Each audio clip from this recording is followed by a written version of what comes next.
Yukichi Fukuzawa, the founder of Keio University, was a radical and at the same time a profound and reflective thinker.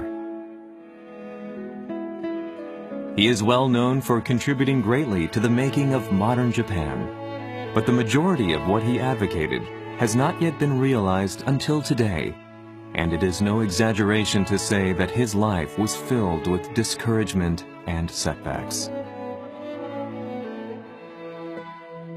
Fukuzawa held a lifelong hope for the people of Japan. In his autobiography written in his later years, Fukuzawa noted that Japanese people lacked full recognition and practice of the sciences of number and reason, and the doctrine of independence, which he considered to be of paramount importance. In other words, his hope was for a society that can continuously produce people who have the ability to think logically, who can think for oneself, and take action based on that understanding. He believed that only at the hands of such people can society become affluent and civilized. Fukuzawa was a man of the Enlightenment. Born into a low-ranking samurai family, Fukuzawa was keenly aware of the humiliation felt by those who were looked down upon, as well as of the disparity in access to information. To inspire, through scholarship, those who were inhibited by their social rank from advancing themselves, Fukuzawa began to write books and published them one after another. Among these books, The Encouragement of Learning is one of the most celebrated. Written in easy-to-understand terms, the book was, according to some accounts, bought by 1 in 160 Japanese people, becoming an immediate bestseller.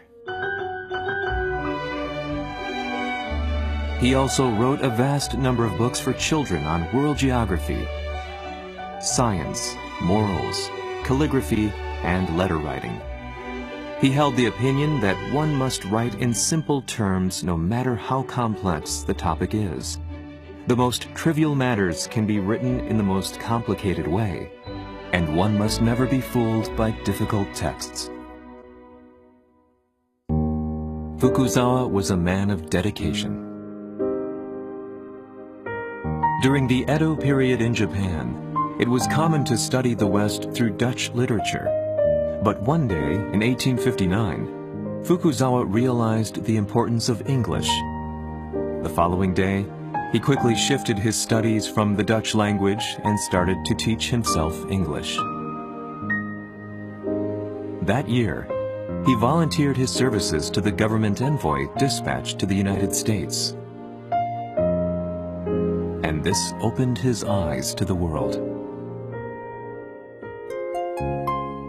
He held firmly to his belief that it was only through learning could a country advance. Despite a raging battle in Edo in May 1868, which threw the city into a state of chaos, Fukuzawa continued to give a class in economics amid the sound of gunfire. He believed that keeping the torch of scholarship burning was more important than the major political change that was to take place with the fall of the Tokugawa shogunate.